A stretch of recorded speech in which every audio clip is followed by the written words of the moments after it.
What should we expect in return when you're serving Krishna? Nothing. You serve Krishna with no expectations. Krishna, I don't want anything from you. I just want to be your devotee. So do a service to Krishna selflessly to make Krishna happy. And what you experience of out of offering love is higher taste. ध्यायतो विषयान् पुंस सङ्गस्तेषुपजायते सङ्गात् संजायते कामा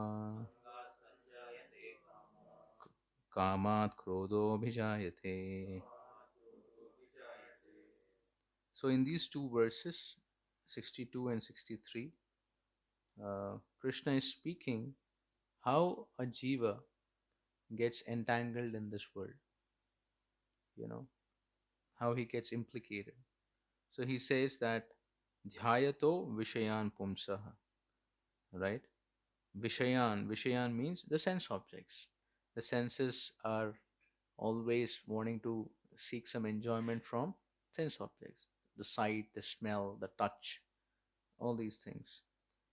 And when a person contemplates on the object of the senses, you know, before a person enjoys, he has to contemplate. So, what is needed for contemplation? The mind. It's like, you're moving on the road, but if your mind is busy thinking of something, even if you see a sense object, it does not register. People may say, अरे देखा नहीं रास्ते पे वो था. That means for the senses and sense objects to make a connection, you need the mind to be tuned in. Without the mind being involved, that means just like what you call frequency, earlier times, if you've used radio, any of you, the FM, so you tune it to that frequency, then that energy kind of gets transmuted into so much of volume and speech. So the main subject is, where are you focusing your mind? If your mind is focused in the sense objects, and the senses and sense objects are getting in touch, and the mind is desirous of enjoyment, seeking pleasure. If you're seeking pleasure and we are meditating on the sense objects, what happens? What is the next consequence of making a contemplation? Yes, you will develop certain association, and that association will develop attachment. And attachment means, initially it's a desire, but then you become attached. No, I want to have it. That means you are moving in some other direction. You wanted to actually go to some other place, but once you came in contact with that sense object, you change your plan only. Instead of going there, now the attachment, no, I want to enjoy this now. So what I wanted to do, let's forget about it. And today's world, you will see this is a very regular happening, which means the technology we use, the environment we use, is highly capable of distracting us. Martin Luther King, it was he made a statement. I think it was maybe he or someone else. He said, in the 20th century, there were weapons of mass destruction. But in 21st century, there are weapons of mass distraction. The war in the 20th century was nuclear weapons and so much. The war in 21st century is who can hijack people's minds and get them to believe. So it's actually like a warring situation. You're the person who wants to impose on you something can make you a captive of that enjoyment. Right? So you're not caught physically by boundaries or chains, but you're subtly caught by the subtle impressions, perception, whatever, distractions. They said 21st century means so much of distraction. Yes. So he says the weapons that are created now are not weapons of destruction, weapons of Distraction. I always experience people, I remember there's something happening, a current of anxiety in the neighboring country, Bangladesh. And I saw even some of the devotees looking at the whole thing and getting too, bogged up, and getting into so many emotions. I said, Are, you don't have to hear from every YouTube, social media, what's happening. I said, first of all, whatever is posted, I have always my apprehension whether it is true or not. You know, if you really want to know what's happening, let's call some devotees who are staying in Bangladesh and understand the situation. And you get a complete different picture about it. Otherwise, it is so much bombarded in a way. And something sensational is only bombarded.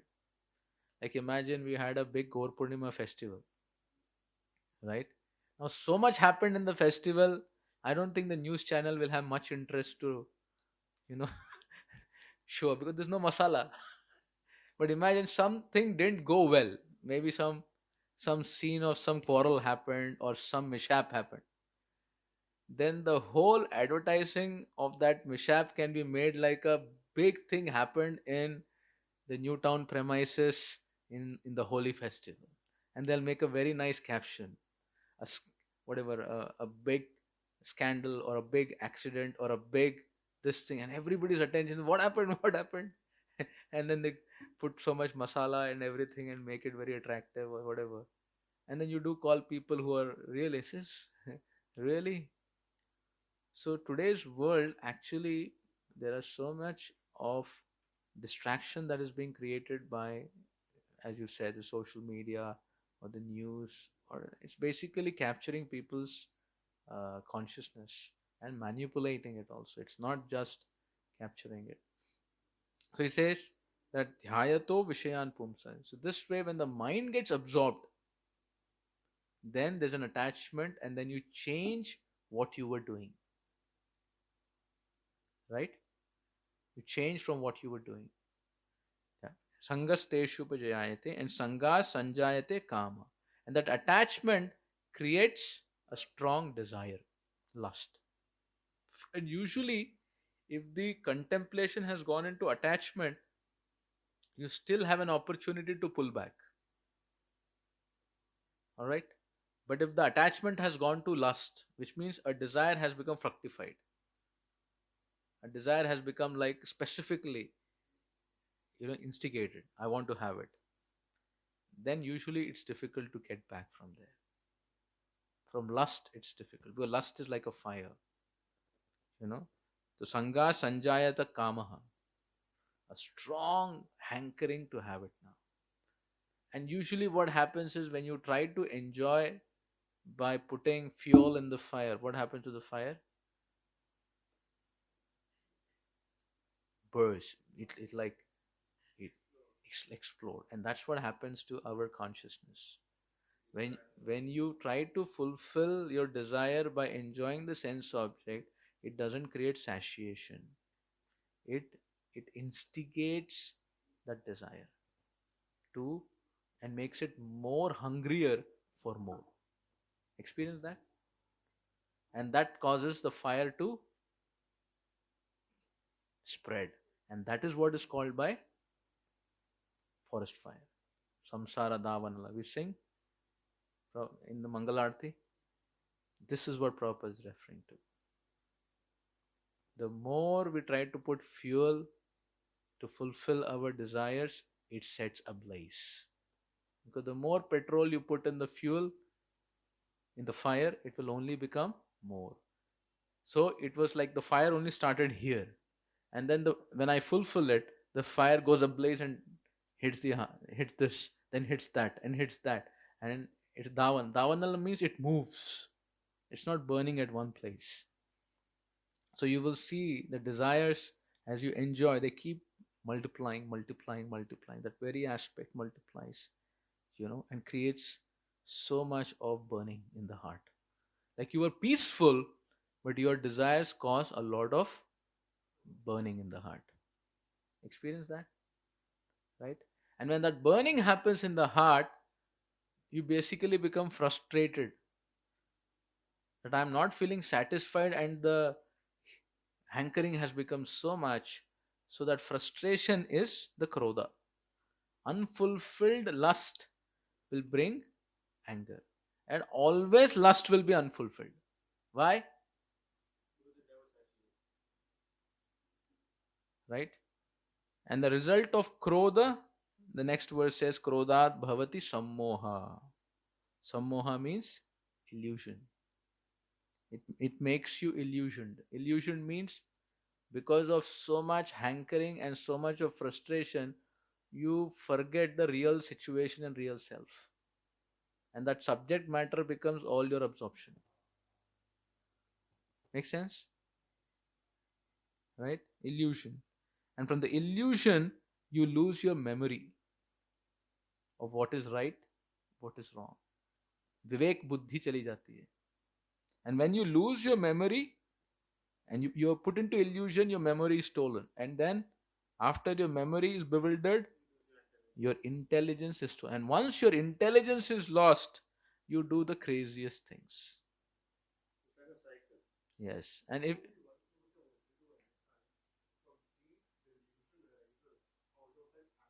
yes. Yes, I can definitely elaborate. It's a very practical subject, that's why I called it. He said, when something we wanted to achieve, it doesn't happen. It creates a lot of frustration, right? And hovering over our frustration, we become more and more thoughtful, right? And that becoming more and more thoughtful, then everything we start questioning and getting confused. It happens, right? And they kind of, it paralyzes your intelligence, mind.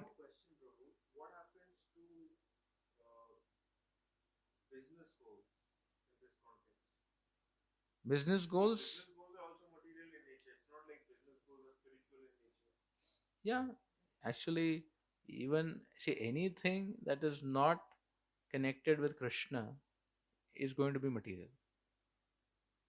If it does not have a connection to Krishna, it is material. Yes, there is a gray area about it.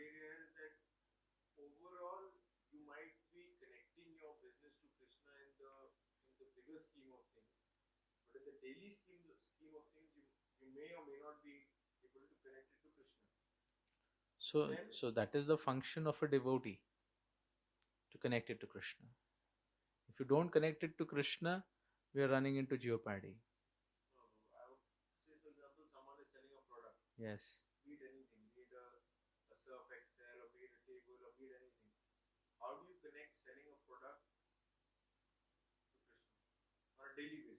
Yes, on a daily. So first of all, just I give this basic example. When a businessman is working hard, who is he working hard for? Why is he selling? Why is he selling?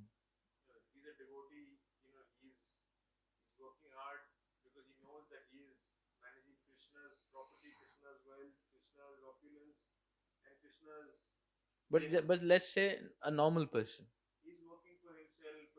Yes. What gives him that excitement is because my family will get better opportunities, better facilities. I can maybe give them a better experience. So there's attachment for the family. And that motivation is there for working hard, right? Yes. So then, like for example, we are clear. We need to make this preaching happen and make this glorification happen. So I work hard and create a lot of dividends, and with that, a lot of Krishna consciousness will be spread. Like Albert, Al, Alfred, Alfred Ford, our Ambarish Prabhu. You know, Prabhupada gave him the mandate that he should make this Adbhut Mandir, which is actually predicted by Nityananda Prabhu to Jiva Goswami. So Prabhupada, when he came in 1970, he had a small structure of the Adbhut Mandir he would put on the programs when he did at Maidan and other places. So he told Ambarish Prabhu that you should fulfill this. No, Ambrish Prabhu he connected him in America, but then later he gave that project to Ambrish Prabhu. And Ambrish Prabhu has been meditating on making it happen. So for a good amount of years, it was not happening because of the communistic government not giving it permission for the height and so many things. So the whole design which was made was scaled down, and then the place and everything. So it actually everything takes time. But his whole consciousness of his wealth production and everything was only about making this happen for pleasure of Sri Chaitanya Mahaprabhu and Prabhupada.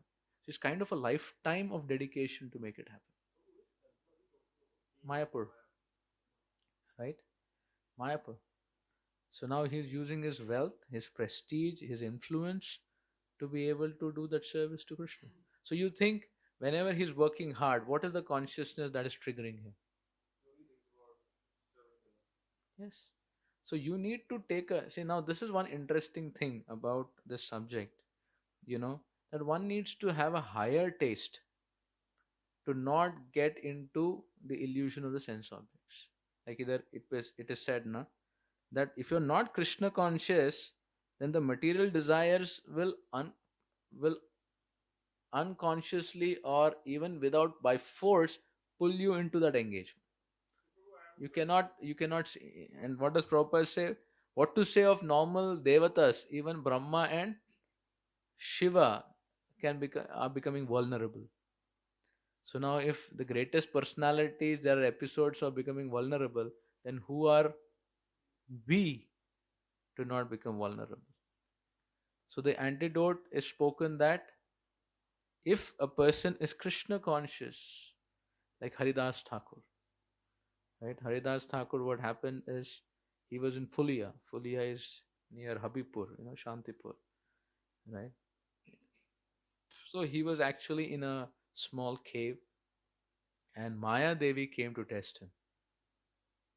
Before that, a prostitute came to test him. He was all alone in the forest, and she came and she gave a proposal to Haridas Thakur. Haridas, you're a young man, and I'm a beautiful woman. So please satisfy my desire to have union with you.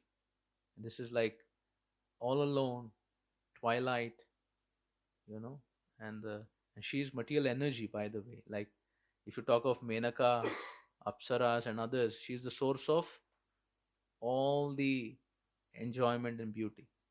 She came and enticed Haridas Thakur. And what was Haridas Thakur doing at that time? We're chanting Hare Krishna, Krishna Krishna, Hare Hare, Hare Rama, Rama Rama, Hare Hare. His mind was in Krishna, to please Krishna. So he told, oh, my dear lady, you have come with a proposal. I will definitely fulfill your desire, Haridas Thakur said. But for now, I have taken a commitment to chant 192 rounds. So I have to finish my quota. So please sit. I shall finish my quota. And sure enough, when my quota is over, I will fulfill all your desires. And Haridas Thakur started chanting. Right? He started chanting. And how long does it take to chant 192 rounds in a day? Yes, 24 hours. She's chanting all the time. So the prostitute in the night, she fell asleep. Oh, sorry, the Maya Devi. He said, Haridas Thakur is chanting and so much rasa.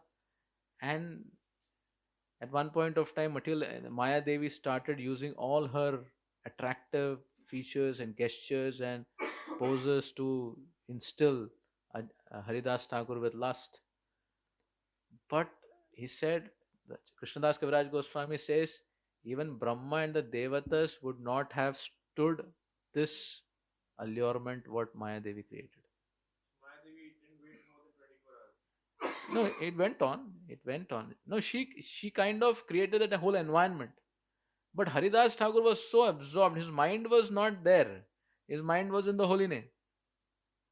His mind was in the holy name and he was continuously chanting. And the result of that, he was not getting tuned into Maya.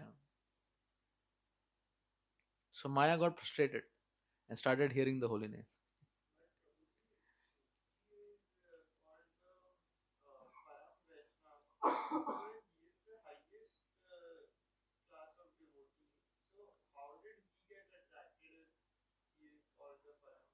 Because there is a recorded episode, right? When the Devatas were getting defeated, you know. So, and Lord Shiva was in meditation. So they wanted help because he's Mahadev. They wanted help. So at that point of time, they went to Parvati. They told Parvati, you should go and, you know, bring him out of his meditation. And at that time, when Parvati, obviously, the situation what Shiva was put into is not an easy situation, right? Because the Lord, so when Parvati went and, worshipped Lord Shiva, touching his private parts, then Shiva became, you know, moved. And that's how that interaction brought Kartikeya, the commander in chief. So obviously, even if they're disturbed, what comes out is not frustration. Someone like Kartikeya comes out, who's the commander in chief. But it is to say that what happens is even the devatas, like great souls, because they're dealing with the material nature, sometimes they may show this aspect of getting involved with it. That means dealing with material energy, you will get caught. You will get caught. But Haridas Thakur didn't get involved with the material energy.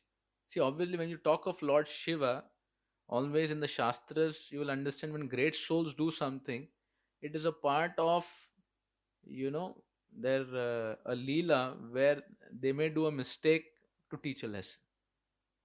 So we cannot say that Lord Shiva is faltering. Like Parikshit Maharaj faltered. It is not so.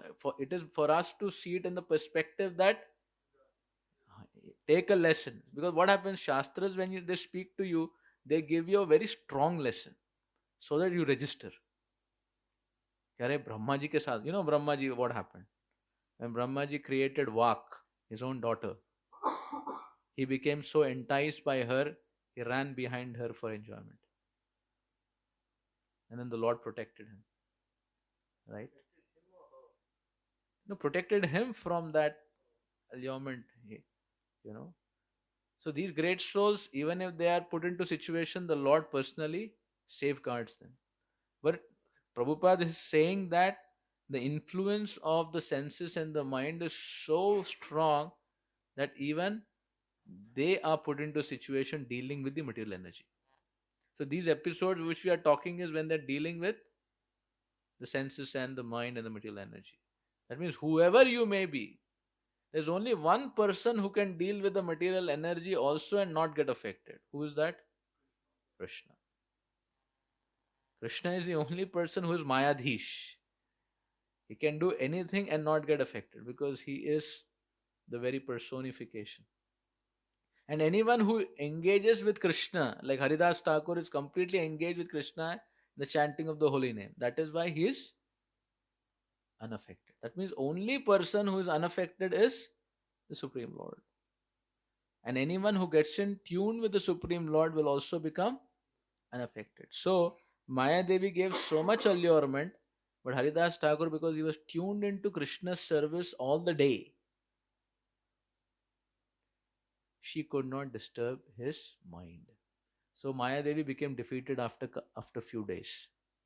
He said, and then she spoke to Haridas. Haridas, for your kind information, I am Maya personified, and I came to test you. I have been able to capture the minds even of Lord Brahma, Shiva, and all these personalities, but you, Haridas, I have not been able to catch your mind. So I surrender unto you, accept me as your disciple. Maya Devi surrendered to Haridas Thakur and became a disciple of Haridas Thakur. And she said, I have been chanting Lord Ram's name. So she's Maya Devi, she's a devotee of Ram. So he said, but I'm so attracted by the holy name that you're chanting, give me Diksha in Krishna's name. So Maya Devi took Diksha in the Hare Krishna Mahamantra, and she started chanting. So you'll be happy to know माया देवी हमारी ही परंपरा में, ब्रह्म मध्व गौड़ी परंपरा, disciple of Haridas Thakur. इसलिए some devotees when they chant Hare Krishna in the beginning or in the between, if the mind is too distracted, they call out Haridas Thakur. Haridas Thakur ki jai. Because Haridas Thakur is the guru of Maya. So if you call Haridas Thakur's name, Namacharya Shri Haridas Thakur ki jai, you will see immediately the disciple will get disciplined. I say somebody is doing nonsense, you get his guru, the guru will twitch the ear. So Maya is disturbing you. The mind says, it's called the guru. आपके गुरु महाराज को बुला लो. To test. It's just like, if you're studying well, an exam needs to be given, no, to give you graduation. So if you pass her test, you will become more qualified and get more closer to Krishna. Otherwise, you may be putting on a show. And Maya Devi would not want somebody who's not studied well to graduate. So the key that you learn from this point, what is the key learning you get from Haridas Thakur's episode in this? Yes. How long we have to engage? Yes. The only antidote is engaging yourself with Krishna all the time. Why? Because when you engage with Krishna, you experience a higher taste.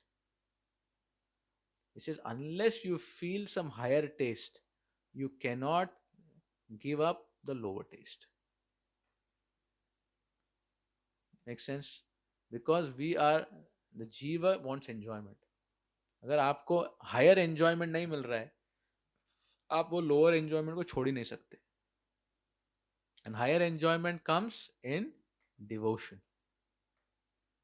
When you serve Krishna in loving devotion, you feel higher happiness because Krishna blesses you. See, the point is, we are made for Krishna's enjoyment.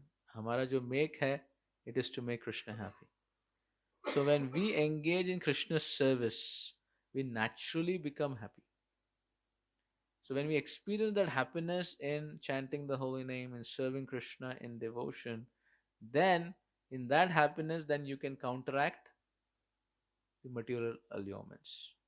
There is no other way to counteract the material allurements. Satatam kirtayanto mam yatantascha drapratah. So Prabhupada designed a program in the devotees' lives, in everyone's life, that your day has to be designed in such a way that all the time you are busy doing devotion and Krishna's work. And even our own family, our own work has to be designed in a way that is an offering of devotion. Right?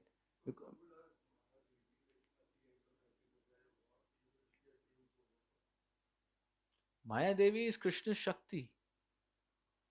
Maya Devi is not any materialistic thing.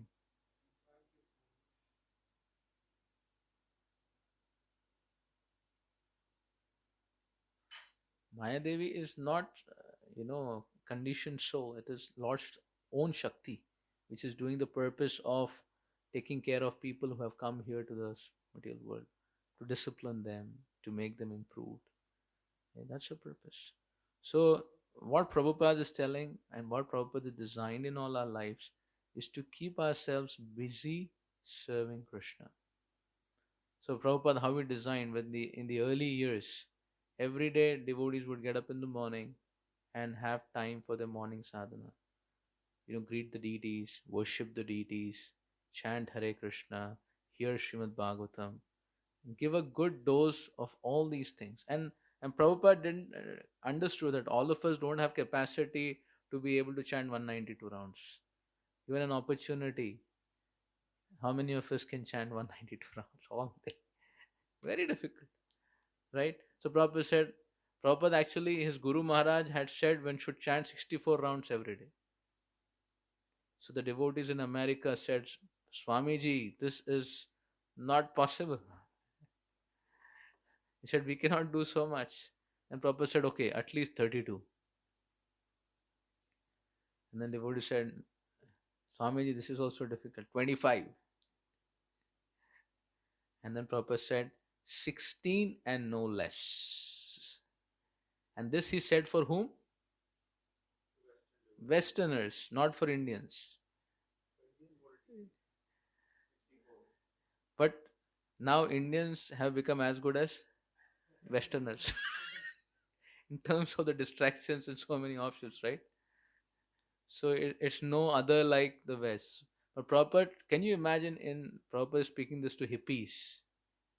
This movement of free sex, and literally letting your mind and senses just go where you want, go on a high on LSD, go with any type of enjoyment. And to these people, Prabhupada said 16 and no less.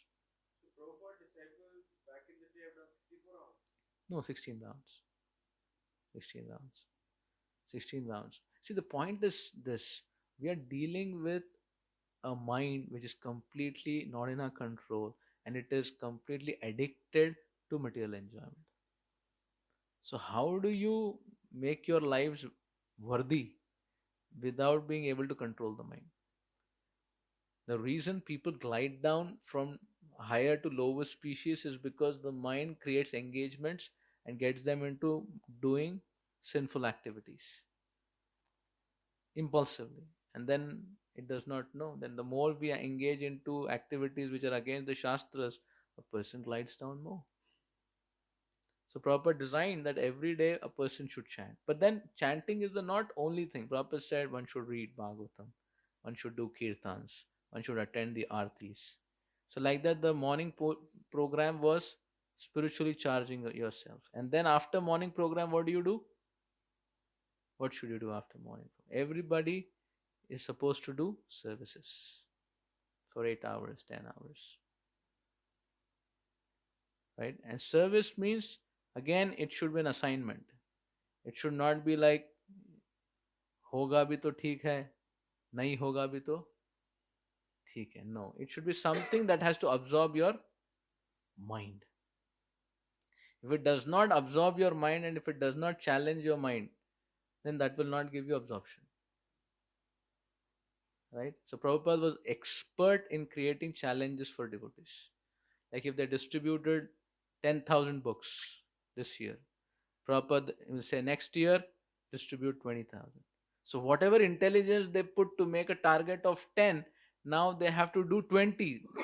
Then the intelligence and the mind will get engaged much more to strategize and make it happen. Make sense what I'm saying?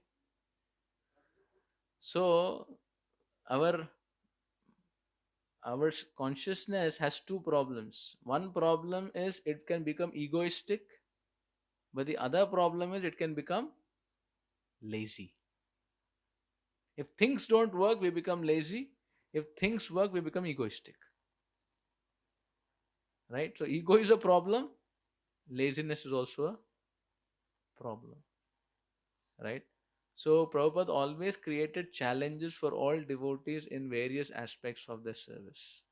So each of us also need to have challenges. You're clear that your work is for Krishna. You're going to use the dividends that come out in Krishna's glorification. So now if you make more, you can give more to Krishna. And you make targets in your service, in your various aspects, so that you're completely able to give your best.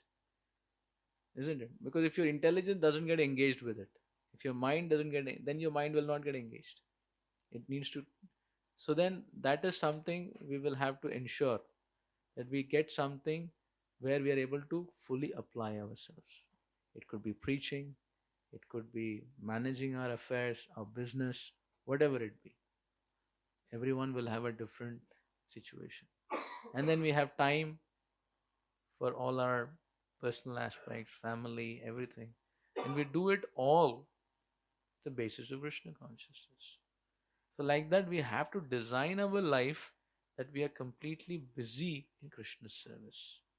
And that is the only way you can free yourself from the effect of being pulled down by the material senses and mind. Right? Otherwise, if you do not do it,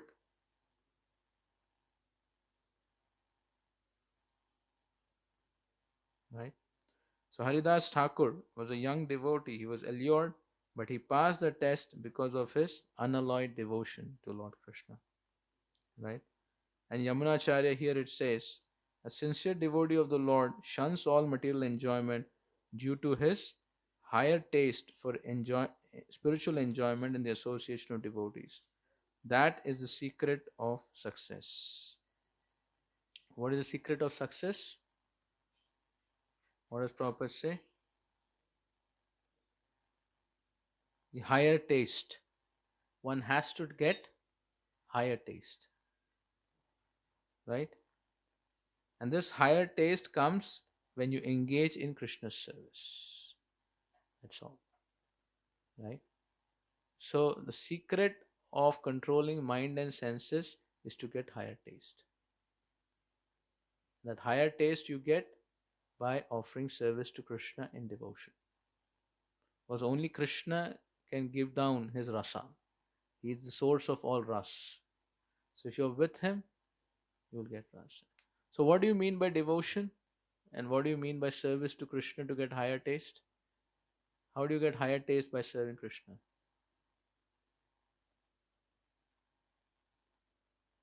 How do you get higher taste by serving Krishna? Yeah, how do you get it?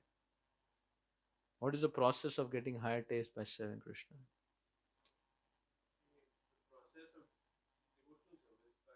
Yeah, so like when you're doing some service, because now this is something what we're talking practical.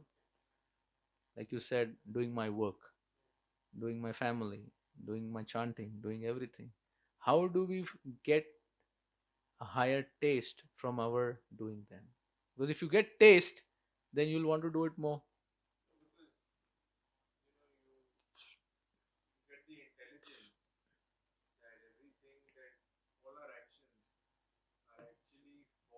Krishna. But you need to get an experience. One is an intellectual thing, but you need to get an experience. Higher taste means you get an experience, right? Because if you don't get, one is like a intellectually, you make an adjustment, which is necessary to act into it. Yes. So, what are the ingredients of creating experience? How, like, so that every time you serve Krishna, you put those ingredients. Like here it is said that one needs to get higher taste. So how do you get higher taste? That's one. See, if you get higher taste,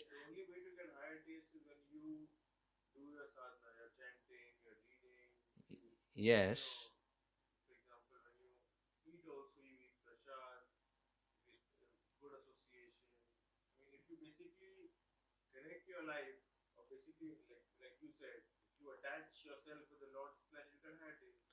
so the higher taste comes, as you rightly said, you have to see Krishna in what you're doing. First thing you have to do is whatever you're doing, you need to be able to sight out Krishna. Like, for example, you're eating food. You could eat food without being conscious, but you could be conscious this is Krishna's prasadam. Whether it is tasting well or not tasting well, it is Krishna's remnants. How do we see Krishna? Like I'm giving an example of eating. Where eating is subjective experience. Now imagine something is cooked which is not so palatable. More spice, more salt, and everything.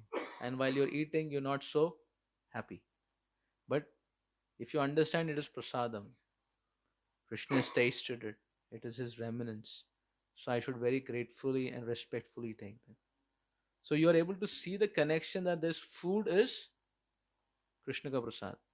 See, there is something called मैं प्रसादी खाता हूँ, but that's an unconscious competence. You make a conscious element that this is prasad. Mother Parvati did tapasya to get prasadam, you know. So I am getting it so easily. I should not take it for granted, you know. So when you see it as Krishna's mercy, and then when you take it, and then you eat prasadam with what consciousness? The Lord is pleased, and we relish His prasad. So the point is, whenever you're doing something, you need to be able to connect it to Krishna. Now, that connection to Krishna happens by your spiritual study, by your spiritual knowledge and association, hearing from Guru Sadhu Shastra. You see it from Krishna's perspective. Now, having seen it from Krishna's perspective, then you engage in it for pleasing Krishna. What do you get in return?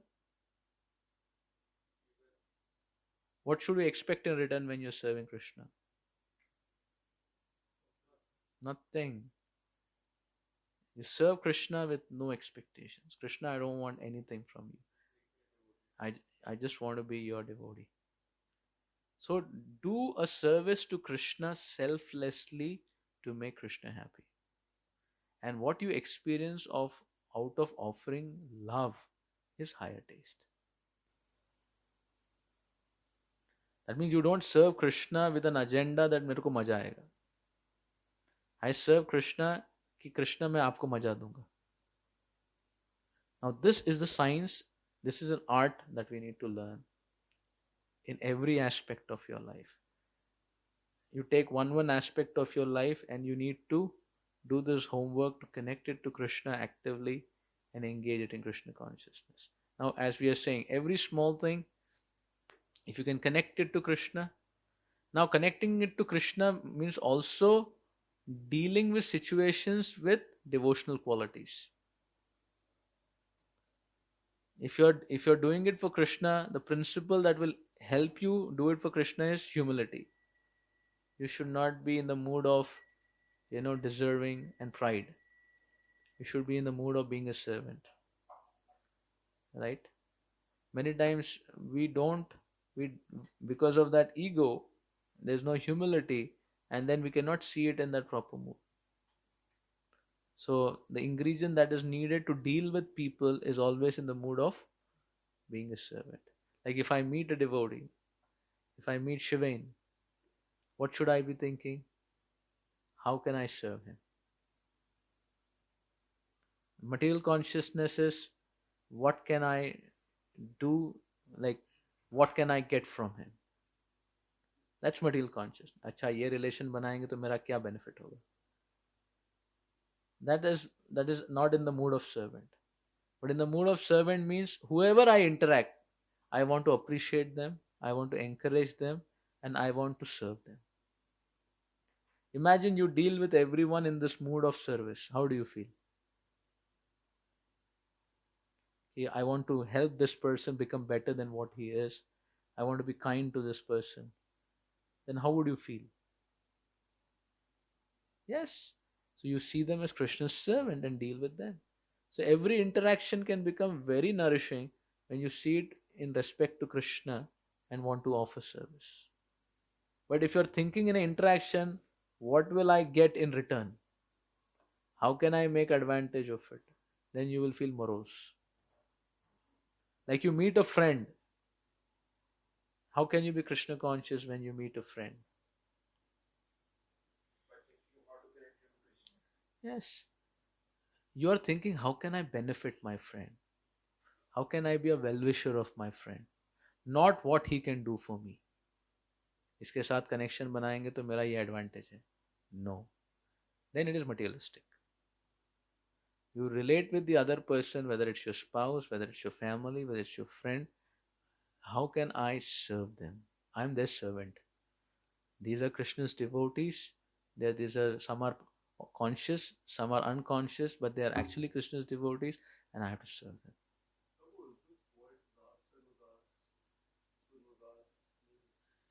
First we become Das, at least. Like say what? I'm speaking here Krishna Katha. How can I be Krishna conscious? Is it because I'm speaking about Krishna I can be Krishna conscious? I should be very conscious that I'm speaking so that I can, serve those who are hearing. So that they become more attached to Krishna and they get benefited in their life. My intent is not supposed to be okay. I'm supposed to speak so that I become excited, I get appreciation. Then that speaking will not give me higher taste. If you speak out of ego and prestige, that speaking will not give you higher taste. That means you can speak about Krishna and not experience higher taste. Now, what to say of doing things which are directly you're not able to see Krishna? That means you have to see Krishna and act for pleasing Krishna.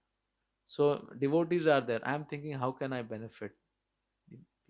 Now, in return, there's no expectation I should have. People should be grateful to me. People should be thankful to me. The moment I'll have expectation, no, I'll be miserable because people may not do it, or people may do it. See, very interesting.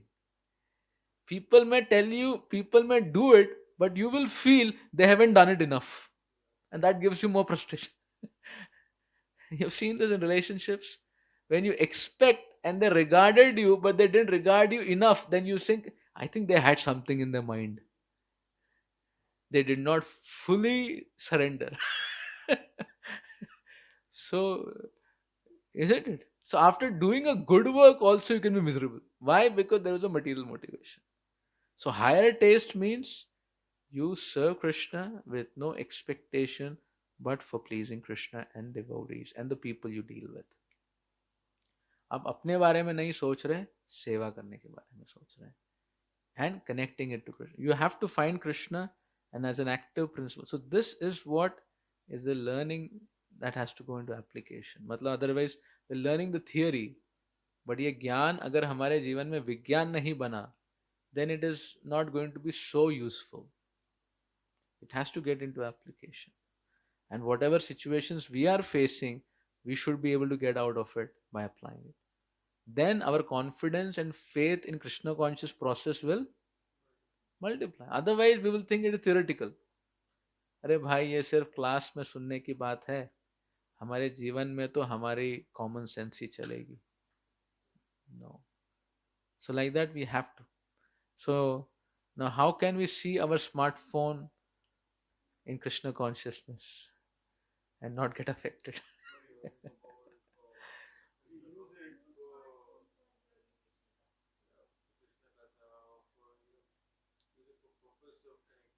Yeah, so when you look at your smartphone, you got to create you got to create a connection with Krishna.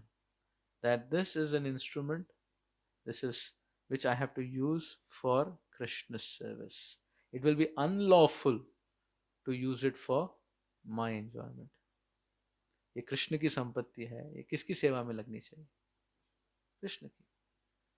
तो to the extent I am using this instrument, I should be using it to benefit, to give a certain quality addition to Krishna's.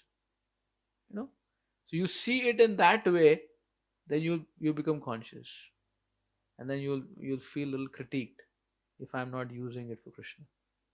So you got to make a connection, and it may take some time, but then the more this kind of application goes in, it'll start working. But obviously, you begin your day lifting good dumbbells. If you don't begin your day lifting a lot of spiritual dumbbells, chanting, reading, hearing, worshipping the deities. See, another thing for people, for grihasthas, very important, is you should get in contact with the deities. You should offer them flowers, offer them arti, maybe clean and put the garlands. You have to, because what happens is, we're dealing with so much of material energy. See, as for devotees, like in the temple, they are not like, I don't go to an office where I have to deal with clients, customers, and so many things. Yes, sometimes our devotees also dealing with construction and laborers and everyone. So what happens now? Because we're dealing with so much of energies, we also have to deal with Krishna so much, so that we're able to Krishnaize it. So for us, our consciousness gets very easily Krishna conscious when you serve the Lord. So serving the Lord is very, very important. Like either in the temple you're coming and attending artis. So you are there in front of the Lord for half an hour, taking their darshan, dancing for them, singing for them. He's a person, and for that person you are giving the time. It's much easier to make a relationship. And if you do that, then chanting the holy name becomes more personal. So I would say for us, deity worship, at least 15 minutes, 20 minutes is important. And all of us have altars in our homes, right? So you can always do your part. The Lord can have 2, 3 artis also. We can go lit up agarbattis and do it, offer some flowers. So like that, we should get into a habit of. You remember in the beginning you were talking about it, offering boga, offering worship, right? You know how to offer boga. Then on worship also we had done it once, I think, online. Maybe we can share it, right? Minimal offering we should do is at least we offer flowers, agarbatti. That is so much. If you can do a lamp, then that's like in Tulsi Aarti, we do 3 things. The smallest Aarti we do agarbatti, a small lamp, and few flowers. And you know how to do it. We 7 times do it to the Lord. And then as you do it to the Lord, you sing. You sing. If you know the Aarti, you sing.